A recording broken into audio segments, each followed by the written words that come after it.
Assalamualaikum warahmatullahi wabarakatuh. Alhamdulillah, alhamdulillah, alhamdulillah rabbil alamin. Wa bihi nasta'in ala umuri dunya waddin. Wassalatu wassalamu ala asyrafil anbiya'i wal mursalin wa ala alihi wa ashabihi wa dhurriyyatihi wan nasi ajma'in, amma ba'du. Yang saya muliakan para orang tua kami, para alim ulama kami, para imam kami, guru-guru kami. Yang saya muliakan para tokoh-tokoh kami, tokoh-tokoh pemerintah, tokoh-tokoh budayawan, tokoh-tokoh pendidikan, tokoh-tokoh agama. Yang saya muliakan bapak-bapak, ibu-ibu, abang-abang, kakak-kakak, adik-adik. Alhamdulillah, tak terasa waktu telah berlalu 2 tahun sudah, Pak, ya. 2 tahun sudah, alhamdulillah. Semoga silaturahim ini senantiasa terjaga terus sampai akhir hayat. Amin ya Allah ya Rabbal alamin. Oleh karena itu kita bersyukur kepada Allah Subhanahu wa taala. Allah masih mengizinkan kita bertatap muka, bermuajahah di salah satu rumahnya, yaitu di Surau Al-Manar. Walaupun ini disebut surau, walaupun ini disebut musalla, namun kajian-kajian kita setahun yang lalu kita sudah memahami bahwa yang namanya sebuah tempat khusus yang dilaksanakan ibadah kepada Allah di dalamnya, baik itu kurang ataupun sempurna 5 waktunya, tetap dikatakan masjid. Tetap dikatakan masjid. Dan orang-orang yang sholat di sini pun mendapatkan keutamaan yang sama dengan didapatkan di masjid-masjid yang lainnya, kecuali Masjidil Haram, Masjid Nabawi, dan Masjidil Aqsa. Nah, ini lain ceritanya. Alhamdulillahirabbil alamin. Allah masih perpanjang umur kita juga, dan kita berharap kepada Allah, Allahumma barik lana fi Sya'ban wa balighna Ramadhan. Allah, semoga Allah berkahi kita di bulan Sya'ban ini, dan nisfu Sya'ban pun telah lewat juga, dan insyaallah tinggal menghitung hari lagi. Insyaallah semoga Allah perpanjang umur kita sampai di bulan yang lebih baik daripada 1000 bulan, yaitu Ramadan itu sendiri. Berselawat kita kepada baginda Rasul sallallahu alaihi wasallam dengan senantiasa mengucapkan Allahumma shalli ala Muhammad wa ala ali Muhammad. Bapak Ibu yang saya muliakan, masih melanjutkan kajian kita pekan lalu, 2 pekan yang lalu, tentang permasalahan menyambut Ramadan ini. Walaupun judul temanya sebenarnya agak nyentrik sedikit temanya. Apa namanya, Pak? Gersangnya puasa, Masya Allah. Kenapa kita ambil tema demikian? Mengenai menukil dari hadis Nabi Sallallahu Alaihi Wasallam, hadis Imam At-Tabrani, hadis Hasan. Apa kata Nabi Sallallahu Alaihi Wasallam? Rabba sha'imin hazzuhu min siyamihil ju' wal 'atash. Berapa banyak orang yang berpuasa tidak mendapatkan apapun kecuali hanya lapar dan dahaga saja, gersang puasanya. Kalau di surah Bustanuddin temanya berbeda, bulan kemarau, ya. Ramadan, kemarau di bulan Ramadan. Apa makna kemarau ini? Ya, maknanya kemarau adalah sebuah tanah yang tentu tidak dapat memberikan faedah atau manfaat apapun. Dan memang notabene bulan Ramadan panas, man. Memang Ramadan notabene-nya panas. Tapi maksudnya adalah di mana puasa yang dilakukan oleh seorang hamba ini tidak bernilai sama sekali di sisi Allah Rabbul Jalla Jalaluhu. Namun sebelum kita jauh membahas demikian, kita lanjutkan sedikit tentang keutamaan-keutamaan yang ada pada bulan Ramadan. Hadis sahih riwayat Imam Ahmad. Apa kata Nabi sallallahu alaihi wasallam dan Imam At-Tirmizi? "Idza kana awwalu lailatin min syahr Ramadan." Apabila malam pertama di bulan Ramadan telah tiba, sufidatish syayatin wa maradatul jin. Syaitan-syaitan dan jin-jin yang jahat itu dibelenggu. Apa makna dibelenggu? Kemarin sudah kita bahas, ada 5 jawabannya. Kemudian, wa ghulqat abwabun nar, ditutup pintu neraka. Falam yuftah minha babun, dan tidak akan dibuka satu pintu pun. Kemudian wa futihat abwabul jannah falam yughlaq minha babun, dan dibukakanlah pintu surga dan satu pun tidak ada yang tertutup. Wa yunadin munadin, maka di malam pertama bulan Ramadan ini, Bapak Ibu yang saya muliakan, akan ada malaikat yang berseru, berteriak seantara bumi. Apa kata malaikat ini? Ya baghiyal khair aqbil. Wahai pecinta kebaikan, wahai pemburu kebaikan, aqbil, bersemangatlah. terimalah, bulan Ramadan telah tiba. Bersemangatlah, manfaatkan waktumu. Allahu Akbar. Dan ada malaikat lagi yang berkata, wa ya baghiyash syarri, wahai yang masih melakukan maksiat, aqsir, kurangi maksiatmu. Ya, di sini tidak digunakan kata hentikan, tapi menggunakan aqsir, kurangi. Karena kenapa? Nabi SAW tahu manusia itu tak akan pernah terluput dari kesalahan dan dosa. Karena itu Nabi menyebutkan aqsir, kurangi maksiatmu di bulan Ramadan. Allahu Akbar. Tentu kalau semakin sedikit semakin lebih baik lagi. Kemudian kata Nabi SAW, wa dzalika kullu lailatin, dan itu walillahi utaqa'u minan nar, wa dzalika likulli lailatin. Dan setiap malam Allah senantiasa merubah takdir seorang hambanya. Yang mungkin si fulan karena sikapnya dan lain sebagainya ditakdirkan masuk ke dalam neraka, namun karena ikhtiarnya, maka tiap malam di bulan Ramadan ada saja orang-orang yang Allah ubah takdirnya berubah menjadi kepada surga. Allah Akbar. Dan semoga itu kita. Amin ya Allah ya Rabbal Alamin. Kemudian Rasulullah SAW juga bersabda, kullu amali bini Adam yudha'afu al-hasanatu 10 amthaliha ila 700 di'fin. Setiap amal kebaikan seorang Bani Adam akan Allah balas dilipat gandakan pahalanya minimal 10, maksimal 700 kali lipat. Minimal 10 kebaikan yang semisal hingga sampai 700 kali lipat kebaikan. Namun berbeda dengan puasa. Puasa Allah sendirilah yang menentukan berapa bilangan kali lipat ganda kebaikan yang berhak ia dapat. Karena kenapa? Dan tentu maksud hadis ini adalah orang yang berpuasa Allah lipat gandakan lebih dari 700 kali lipat lagi.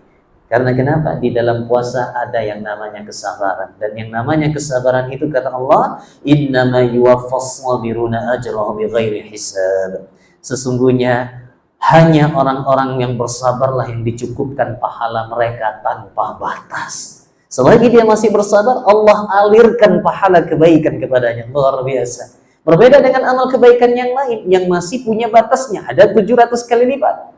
Tapi amaliyah puasa dengan kesabaran, maka di sini Allah lipat gandakan lebih, dan itu terserah kepada Allah. Yang jelas lebih dari 700 kali lipat. Oleh karena itu terlalu merugi seorang hamba yang bermain-main di bulan puasanya. Apalagi sempat tidak berpuasa. La haula wala quwwata illa billah. Dalam hadis sahih riwayat Al-Imam An-Nasa'i dalam Sunan Al-Kubra, Rasulullah SAW bersabda tentang hukuman orang yang enggan berpuasa. Apa kata Nabi SAW? Baina ana naimun, waktu itu aku sedang tidur.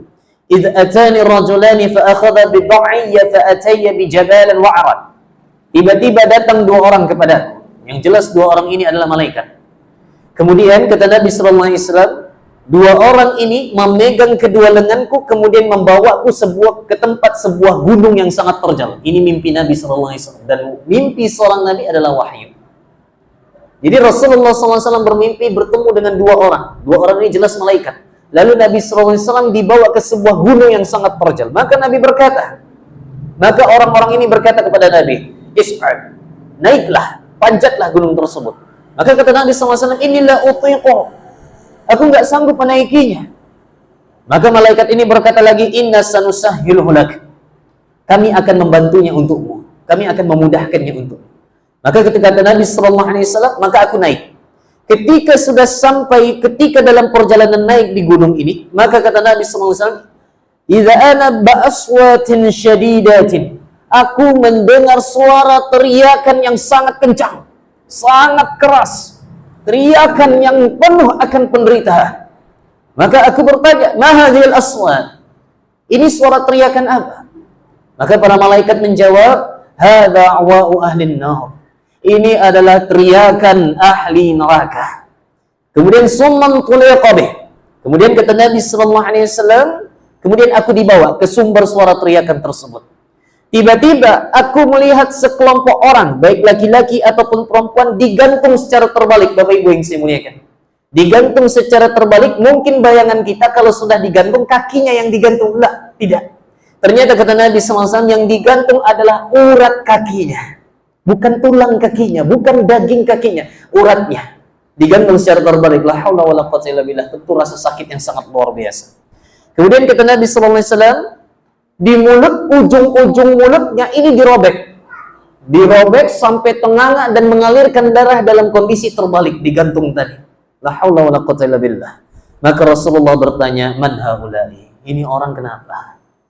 Ini orang kenapa? Siapa mereka? Maka dua malaikat ini menjawab, haula'il ladzina yuftiruna qabla tahillati shaumihim.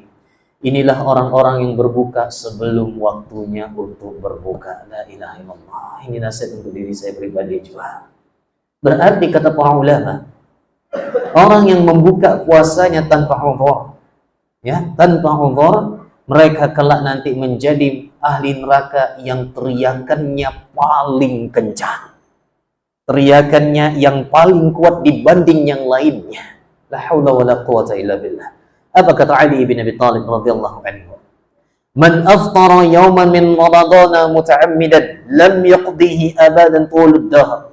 Barang siapa yang berbuka sehari dari puasa Ramadan tanpa uzur, dengan sengaja dia berbuka, maka puasa setahun penuh pun tidak dapat mengganti satu hari yang ia tinggalkan tadi. Artinya bertaubatlah kepada Allah dengan taubatan nasuha.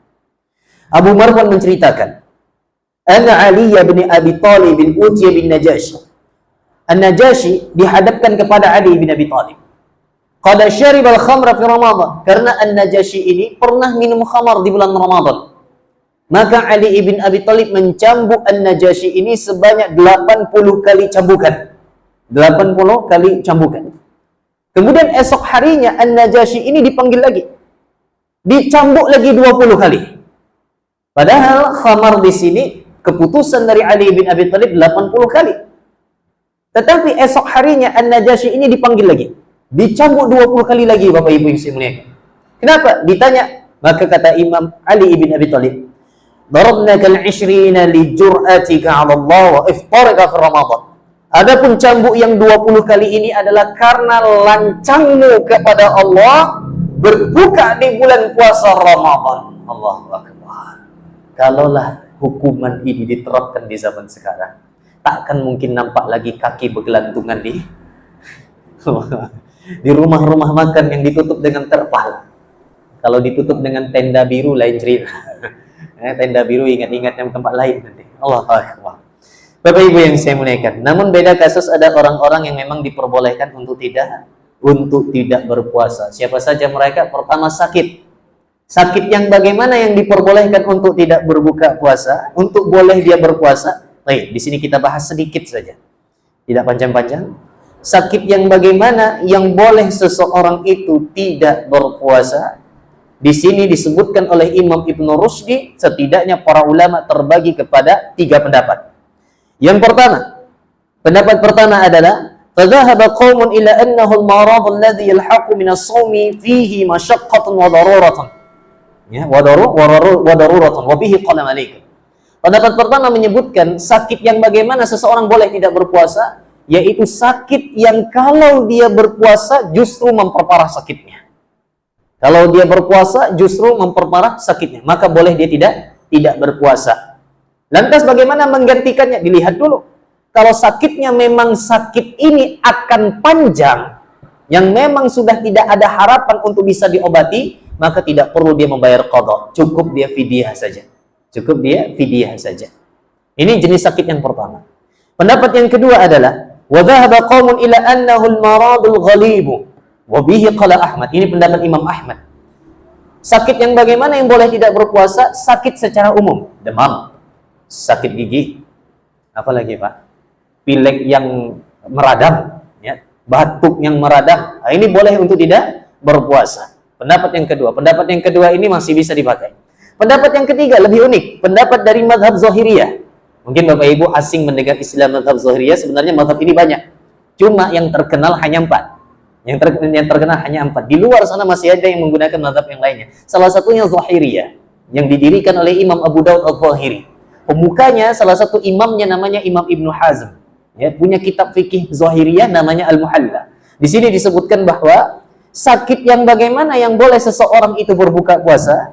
Idzam talaqa alaihi ismul maridi afṭar. Apapun yang namanya sakit. Apapun yang namanya sakit boleh berbuka puasa walaupun sakit hati. Yang sakit hati boleh ya. Apapun namanya sakit. Apapun yang namanya sakit walaupun dicubit. Ya. Walaupun dicubit lebam, boleh buka puasa. Pendapat ini bolehkah dipegang? Boleh, Pak. Boleh dipegang oleh anak kecil. Boleh dipegang oleh anak kecil yang masih umur 5 tahun ke bawah. Ya karena mereka belum wajib berpuasa. Pendapat yang selamat insya Allah, kalau memang sanggup dia masih berpuasa, dapat menahan sakitnya dan tidak memperparah sakitnya esok hari, maka afdalnya dia berpuasa. Tapi kalau dikhawatirkan menambah sakitnya, maka afdalnya dia berbuka. Sama dengan safar.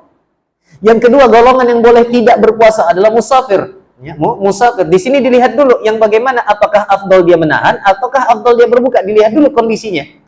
Kalau seorang hamba ini kondisinya memang dia lebih baik berbuka, apalagi orang-orang yang mabuk. Ini sulit ini kalau orang mabuk ini kalau untuk bersafar di siang hari sulit untuk puasa. Ya. Pasti ini mengisi perut atau takutnya mahnya kambuh nanti. Maka afdal dia berbuka. Afdal dia berbuka. Kenapa pendapat ini mengatakan afdal berbuka? Karena ada hadis Nabi sallallahu alaihi wasallam di mana Rasulullah dan para sahabat bersafar, Bapak Ibu. Tiba-tiba Rasulullah berbuka puasanya waktu itu. Membuka puasanya di tengah-tengah siang waktu dalam safar, diikuti oleh orang banyak. Tiba-tiba ada yang tidak berbuka. Lalu Nabi mengatakan, ulaikal usrah. Mereka itu orang yang durhaka. Tapi bukan berarti durhaka karena tidak berbuka, tidak. Ya, hanya saja di sini ada keringanan dari Allah dan Rasulnya. Keringanan dari Allah dan Rasulnya. Tetapi kalau dia mampu untuk tetap berpuasa, tidak ada masalah, tidak ada gangguan. Apalagi sekarang kalau ingin bersafar itu mobil sudah basi. Mobil sudah basi. Speedboat sudah basi. Apa yang membuat Pak anak berpuasa lagi? Insya Allah tinggal tidur saja sampai tiba-tiba ke pelabuhan Sungai Dukuh. Maka afdalnya dia berpuasa. Kalau dia masih kuat, masih sanggup, afdalnya berpuasa. Siapa Pak pemain bola yang muslim? Main bola dia Pak. Main bola tapi tetap berpuasa. Masya Allah. Drogba ya? Drogba muslim Pak? Saya tak paham bola.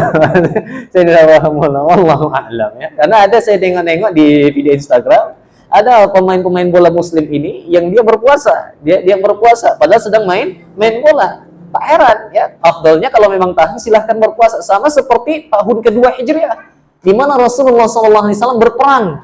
Ya. Bukan Erling Haaland. Nyindir si Haaland ya. Allahu Akbar. Baik. Perang Badar Nabi sallallahu alaihi wasallam itu terjadi di bulan Ramadan, ya. Apakah para sahabat berpuasa? Rata-rata mereka berpuasa. Rata-rata mereka berpuasa. Berbeda ceritanya di perang Tabuk. Perang Tabuk ini memakan waktu perjalanan 1 bulan lebih. Perperangan antara umat muslim dengan kaum Romawi. Tidak ada yang berpuasa kecuali 2 orang. Dari 12.000 pasukan Nabi sallallahu alaihi wasallam, tidak ada yang berpuasa kecuali 2 orang. Siapakah itu? Nabi sendiri, kemudian Abdurrahman ibn Auf, saudagar kaya. 2 orang ini saja berpuasa. Abu Bakar, Umar, Utsman, Ali tidak berpuasa ketika perang Tabuk. Jadi kalau misalnya Bapak Ibu ingin bersafar di tengah bulan Ramadan, nampak tempat duduk sebelah dia lagi sedang berbuka, jangan pula dicela. Jangan pula dia cela. Karena kenapa? Dia safar. Begitu juga yang berbuka, jangan pula seenak hati. Saya makan dulu ya. Pas depan orang puasa itu tak menghormati ya. Yang berpuasa saling menghargai saja insyaallah taala. Kemudian siapa lagi yang boleh tidak berpuasa? Syekhul Kabir. Orang tua yang sudah sepuh yang tak mampu lagi berpuasa, maka wajib bayar fidyah. Yang keempat, siapa yang boleh tidak berpuasa? Wanita hamil dan wanita yang menyusui. Bagaimana cara mengqadha puasanya? Apakah qadhaan atau qadha dengan fidyah atau fidyah saja? Di sini ada 3 pendapat. Syafi'iyah berpendapat qadha plus fidyah. Ada yang sanggup, udah qadha fidyah lagi. Ya, bagi yang hamil dan menyusui. Malikiyah berpendapat cukup fidyah saja. Pendapat yang saya pegang. Cukup fidyah saja. Dan sebagian lagi ulama berpendapat qadha saja tanpa fidyah. Wallahu a'lam. Ya, tergantung prinsip kita masing-masing karena ini perbedaan pendapat yang wajib untuk toleransi. Bapak Ibu yang saya muliakan, kita lanjutkan. Tadi kita sudah membahas tentang bagaimana hukum tidak berpuasa di bulan Ramadan. Ya. Jangankan yang tidak berpuasa, Bapak Ibu yang saya muliakan, yang puasa saja masih berbahaya, masih berbahaya. Nah, ini mungkin melanjutkan kajian-kajian kita di khutbah Jumat kemarin, khutbah Jumat di Masjid Taqwa kemarin. Mungkin sebagian bapak-bapak ada yang pernah mendengarnya. Karena kenapa, Bapak Ibu yang saya muliakan? Ada satu hadis Nabi sallallahu alaihi wasallam yang sangat luar biasa. Kata Nabi sallallahu alaihi wasallam, "Raghima anfu 'abdi aw ba'uda, dakhala 'alaihi Ramadan falam yughfar lahu."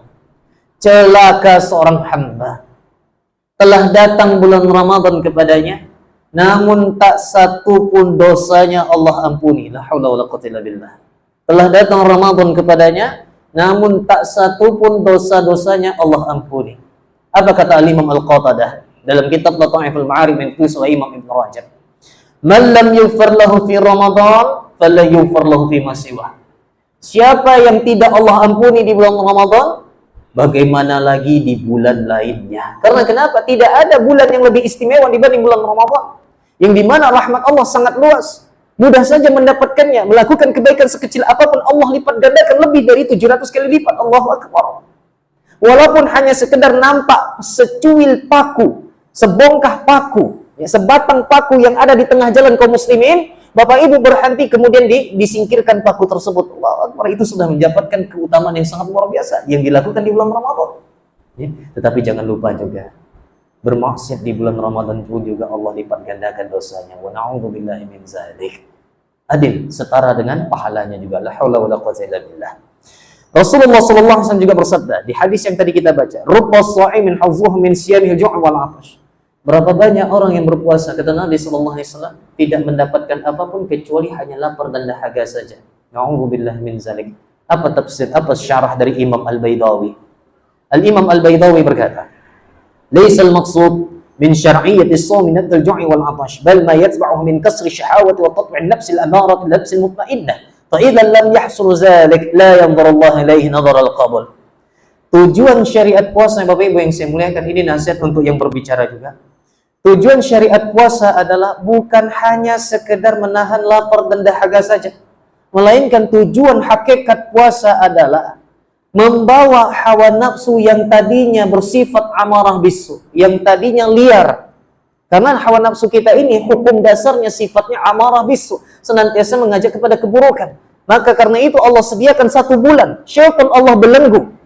Allah sediakan 1 bulan agar manusia berikhtiar mengendalikan hawa nafsunya yang bersifat amarah bisu menuju ke mutmainnah. Bukan masjid mutmainnah, ya. Jadi mutmainnah. Nah, ini dia. Barang siapa yang tidak bisa membawa jiwanya pasca Ramadan kepada mutmainnah, na'udzubillahi min dzalik. Apa kata Imam Al-Baydawi? Allah enggan melihat puasanya. Allah enggan menerima puasanya. Oleh karena itu memang kita sebagai seorang manusia tidak dapat memastikan apakah puasa Ramadan kita diterima, tapi kita dapat memprediksinya sebagaimana kata Imam Ibnu Katsir dalam sebuah kaidah emasnya, bahwa salah satu prediksi bahwa Allah menerima amaliyah puasa Ramadan seorang hamba adalah tidak berat baginya untuk melaksanakan puasa sunnah setelahnya. Setelah Ramadan ada puasa apa, Pak? Sunnah Syawal. Ya, sunnah Syawal. Afdalnya berurutan 1, 2, 3, 4, 5, 6. Afdalnya. Mafdulnya tak masalah di angsur-angsur. Mungkin pekan ini 2 kali dulu puasanya. Pekan depan 2 kali lagi. Pekan depan 2 kali lagi. Nggak ada masalah. Yang berbahaya adalah pasca Ramadan balik seperti sebelum Ramadan. Ini berbahaya. Bahkan Al-Imam Asy-Sya'bi berkata dalam kitabnya. Apa kata Imam Asy-Sya'bi? Bi'sal qauma la ya'rifuna Allah illa fi Ramadan. Seburuk-buruk kaum adalah yang mengenal Allah hanya di bulan Ramadan saja. Setelah pasca Ramadan balik seperti sebelum Ramadan. La haula wala quwwata illa billah. A'udzubillahi min dzalik. Dari hal ini kita mendapatkan ibrah. Kurang kasih sayang apa Allah kepada para hambanya. Ketika manusia dalam kesesatan, Allah turunkan, Allah utus para nabi. Tetapi masih saja banyak dari manusia yang enggan mengikuti para nabi. Allah Maha Rahman. Allah turunkan kitab-kitabnya. Ini kitabku wahai manusia, baca agar engkau selamat. Tetapi masih saja ada manusia-manusia yang enggan mempelajari kitabnya, enggan mengikuti kitabnya, berpedoman pada kitabnya. Tapi Allah Maha Ar-Rahman. Allah turun ke langit dunia di sepertiga malam. Siapa yang meminta kepadaku, aku kabulkan. Dan siapa yang memohon ampun kepadaku, aku ampuni. Tetapi ada saja manusia-manusia yang masih tertidur dengan lelap di sepertiga malamnya. Allah masih sayang kepada hambanya. Allah sediakan 1 bulan khusus. Allah sediakan 1 bulan khusus di mana manusia fokus untuk memperbaiki dirinya, yaitu bulan Ramadan. Karena itu di bulan Ramadan, kalau kita menelisik para ulama terdahulu bagaimana mereka menyikapi Ramadan, sedikit kali mereka tidur. Sangat sedikit mereka tidur. Karena mereka memanfaatkan waktu Ramadan ini sangat luar biasa. Kita lihat saja Imam Malik saja, Bapak Ibu yang saya muliakan, Imam Malik saja ini sholat tarawihnya 94 rakaat, 93 rakaat. Imam Malik ibn Anas ibn Malik, Allahu Akbar. Imam Asy-Syafi'i saja mengkhatamkan Al-Qur'annya 1 hari 1 kali, pas di ujung Ramadan 2 kali dalam sehari. 2 kali dalam sehari. Kurang tidur mereka karena mereka memanfaatkan waktu sedetik pun enggan mereka rugi. La haula wala quwwata illa billah. Luar biasa. Semoga Allah memberikan kita istiqamah untuk memanfaatkan Ramadan ini. Bapak Ibu yang saya muliakan, lantas apa penyebab pahala puasa? Sebagaimana hadis-hadis yang kita sampaikan tadi, apa penyebab puasa seseorang tidak dianggap, tidak dilihat oleh Allah Subhanahu wa taala? Yang pertama dan paling utama adalah niat yang tidak ikhlas. Niat yang tidak ikhlas. Yang dimana amaliyah seorang hamba Allah terima ketika diniatkan hanya untuk mencari wajah Allah saja. Kalau niat puasanya hanya karena segan, hati-hati Bapak Ibu yang saya muliakan. Kalau niat puasanya hanya sekedar segan kalau tidak berpuasa, karena keluarga semuanya puasa. Segan kalau tidak berpuasa, karena kampung semuanya berpuasa. Akhirnya terpaksa dia berpuasa. Hati-hati, khawatirnya. Ya, dikhawatirkan Allah tidak menerima puasanya. Mungkin kalau dalam pandangan nasihat untuk orang awam, mungkin kita akan mengatakan yang penting dia puasa dulu untuk melatih puasanya. Yang penting dia sholat dulu. Betul. Karena itu Imam Al-Ghazali membagi puasa ini kepada 3 tingkatan. Tingkatan yang pertama adalah shaumul awamin. Puasa orang-orang awam yang mereka hanya menahan lapar dan haus saja. Tingkatan yang kedua kata Imam Al-Ghazali adalah orang-orang yang berpuasa bukan hanya menahan makan dan minum saja, tetapi menahan anggota tubuhnya untuk tidak bermaksiat kepada Allah. Puasa yang paling tinggi tingkatannya, ini yang luar biasa. Kita jangankan yang ketiga Bapak Ibu, yang kedua saja ini masih sulit. Yang ketiga ini, dia bukan hanya menahan makan dan minumnya saja, bukan hanya menahan anggota tubuhnya untuk bermaksiat kepada Allah, tetapi menahan bisikan hatinya untuk bermaksiat kepada Allah. Wah, ini paling berat ini. Menahan bisikan hatinya dari bermaksiat kepada Allah. Kalau ada berbisik hatinya, langsung dia hilangkan. Ya, langsung dia hilangkan. Allahu Akbar. Ini tingkatan paling tinggi. Allahu Akbar. Jadi niatkan ikhlas karena Allah Subhanahu wa taala. Yang kedua adalah tidak menjaga lisan. Ya. Kalau secara umum masih bermaksiat di bulan Ramadan, semoga Allah jauhkan kita dari hal ini. Bapak Ibu yang saya muliakan, ada 2 anggota tubuh yang memiliki sumbangsih besar yang dapat mencacatkan amaliyah puasa kita. Kalau laki-laki biasanya matanya, kalau kaum ibu-ibu biasanya lisannya. Nah, ini dia. Ya, sering saya sebutkan di tempat lain, apalagi kita di Selat Panjang nih Pak. Ya, harus banyak-banyak nahan pandangan. Ya, harus banyak-banyak nahan pandangan, berbahaya. Ini 2 anggota tubuh yang sering memberikan sumbangsih yang dapat mencoreng amaliyah puasa seorang hamba. Ya, kita bahas hadisnya. Kata Nabi sallallahu alaihi wasallam, "Man lam yada' qawla az-zur wal 'amala bih, falaysa lillahi hajatun fi ay yada'a ta'amahu wa syarabah." Barang siapa yang tidak meninggalkan perkataan dusta, bahkan masih mengamalkannya, maka Allah tidak butuh dari rasa lapar dan haus yang ia tahan. Na'udzubillah min zalik. Bahkan ada ulama yang sangat luar biasa yang saya dapatkan di tafsir Al-Alusi. Beliau mengatakan seperti ini, Bapak Ibu yang saya muliakan. Pasca Ramadan dan dia masih tetap berdusta. Mungkin di bulan Ramadan dia menahan dustanya, tetapi pasca Ramadan dia masih sering berdusta. Ada istilah dalam ilmu psikologi, kalau tidak berdusta nggak sedap rasanya lisan ini. Kalau berbual di kedai kopi, kalau tak berdusta, tak nyaman rasanya bualannya. Nama di ilmu psikologi ini penyakitnya namanya mistomania, Bapak Ibu yang saya muliakan. Mistomania. Na'udzubillah min zalik. Hati-hati. Bisa saja nanti amaliyah puasa yang telah ia lakukan, itu tidak diterima oleh Allah Subhanahu wa ta'ala, karena kebiasaan dustanya masih ada. Allahu akbar. Na'udzubillahi min zalik. Al-Imam Ibnu Arabi berkata, "Muqtada hadzal hadis anna man fa'ala ma dzukira la yuthabu 'ala siyami wa ma'nahu anna thawab as-siyam la yaqumu fil muwazanati bi itsmi dhur wa ma dzukira ma'ahu." Konsekuensi dari hadis tersebut adalah siapa saja yang melakukan dusta yang telah disebutkan, balasan puasanya tidak Allah berikan. Pahala puasanya tidak ditimbang di sisi Allah. Karena kenapa? Sudah tercampur dengan perkataan dusta. La haula wala quwwata illa billah. Semoga Allah selamatkan kita dari hal ini. Rasulullah SAW juga memberikan nasihat kepada kita. Fa inna sidqa tuma'ninatun wa innal kadhiba ribatun. Kata Nabi SAW, sesungguhnya kejujuran lebih menenangkan jiwa, sedangkan kedustaan tidak menenangkan jiwa. Ya, tidak menenangkan jiwa. Artinya membuat gelisah. La haula wala quwwata illa billah. Kemudian dalam hadis yang lain Rasulullah SAW bersabda, "Laisa as-siyamu minal akli wasyarabi, innama as-siyamu minal lagwi warrafath." Kata Nabi SAW, puasa itu bukan hanya menahan dari lapar dan haus saja, melainkan puasa itu juga menahan dari al-lagwu dan rafath. Nah, apa makna al-lagwu dan rafath ini? Berbincang tentang dusta yang pertama tadi kita bahas, Bapak Ibu yang saya muliakan, ada satu kitab yang sangat luar biasa. Nama kitabnya Al-Kabair, yang sudah diterjemahkan dengan judul 70 dosa-dosa besar. Diurutkan dari yang paling tinggi sampai nomor 70. Dan tentu nomor 1 adalah syirik kepada Allah Subhanahu wa taala.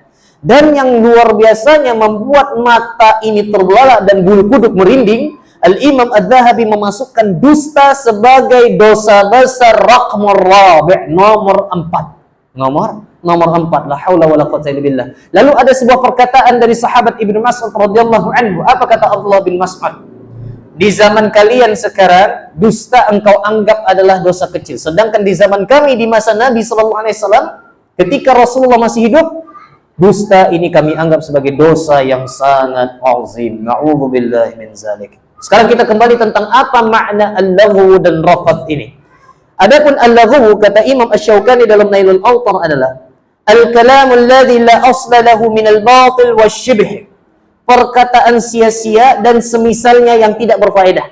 Artinya Bapak Ibu yang saya muliakan, perkataan yang sia-sia saja kita ucapkan ketika kita berpuasa hampir dikhawatirkan dapat mencoreng puasa kita, apalagi perbuatannya. Kata Nabi SAW, al-lagwu adalah perkataan yang tidak berfaedah.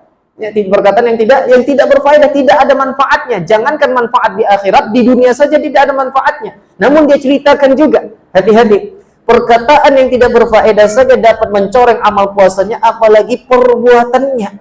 Mungkin di satu sisi, contoh, mungkin Bapak Ibu pernah mendengar hadis di mana tidurnya orang berpuasa ini ibadah. Betul Bapak Ibu ya?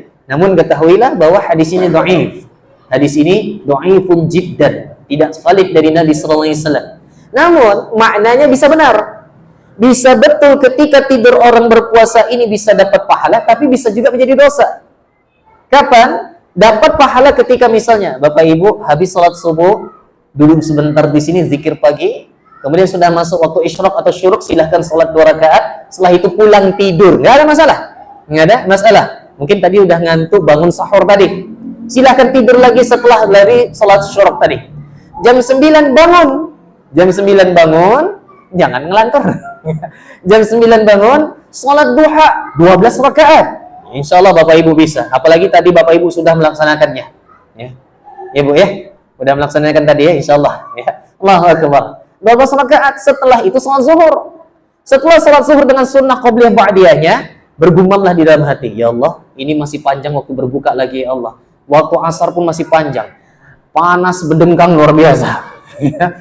Maka ya Allah, daripada hamba melakukan yang tidak-tidak, mending hamba tidur lagi. Tidur lagi dia, jadi pahala. Jadi pahala dengan catatan bangunnya pas tepat waktu di waktu asar.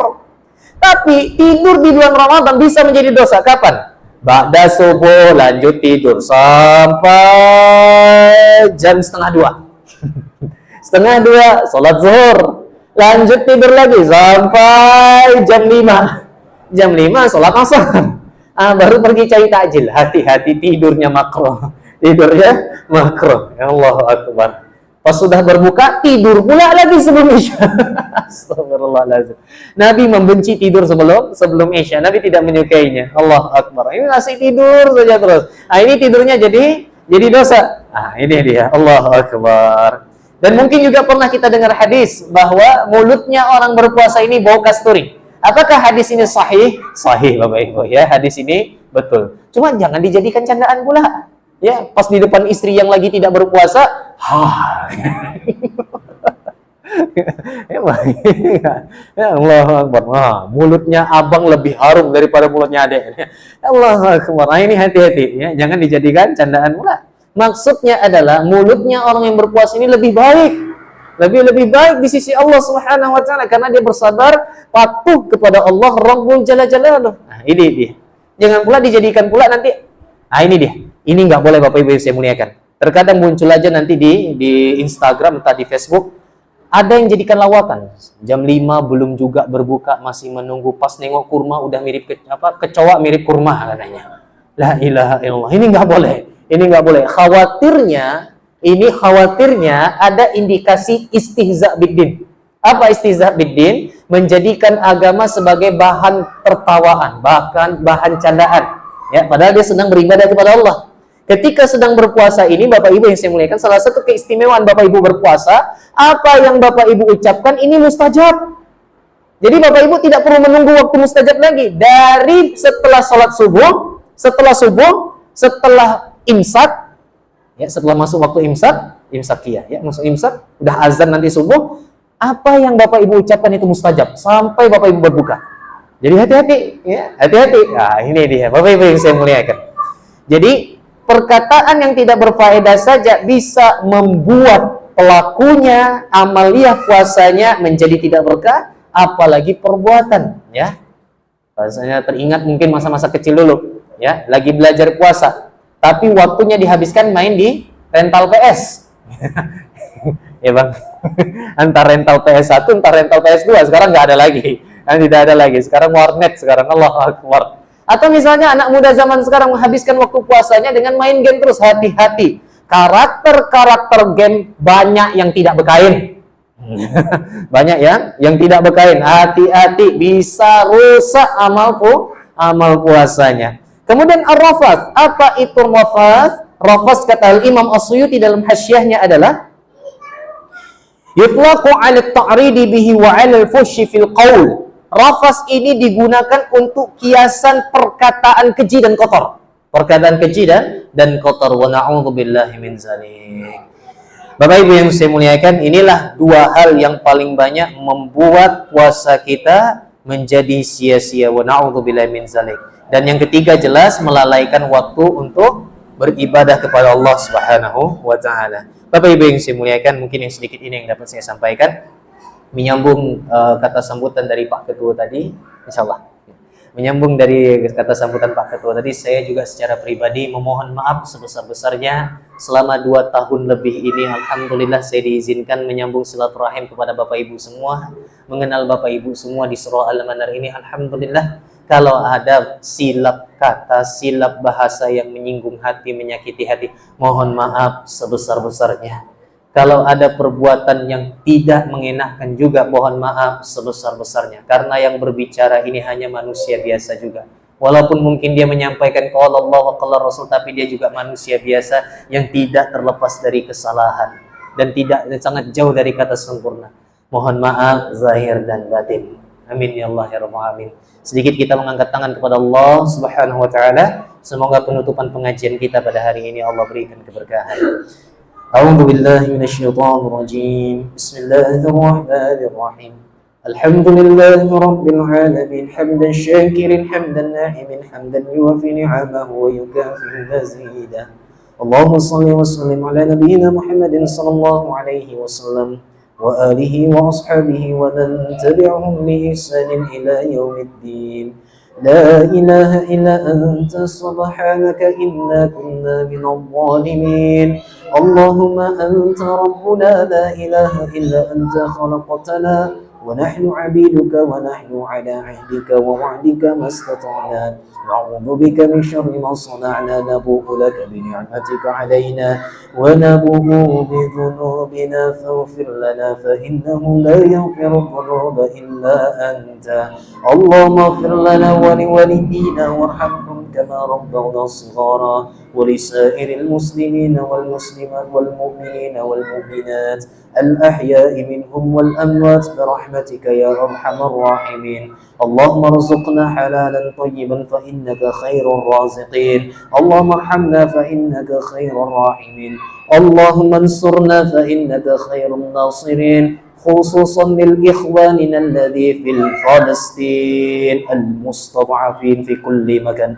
اللهم انصرهم سلمهم اللهم انصرهم سلمهم اللهم انصرهم سلمهم اللهم بارك لنا في شعبان وبلغنا رمضان ربنا هب لنا من أزواجنا وذرياتنا قرة أعين واجعل للمتقين إماما يا مقلب القلوب ثبت قلوبنا على دينك وطاعتك ربنا آتنا في الدنيا حسنة وفي الآخرة حسنة وقنا عذاب النار وصلى الله على نبينا محمد صلى الله عليه وسلم وآله وأصحابه ومن تبعهم بإحسان إلى يوم الدين وآخر دعوانا الحمد لله رب العالمين تقبل الله منكم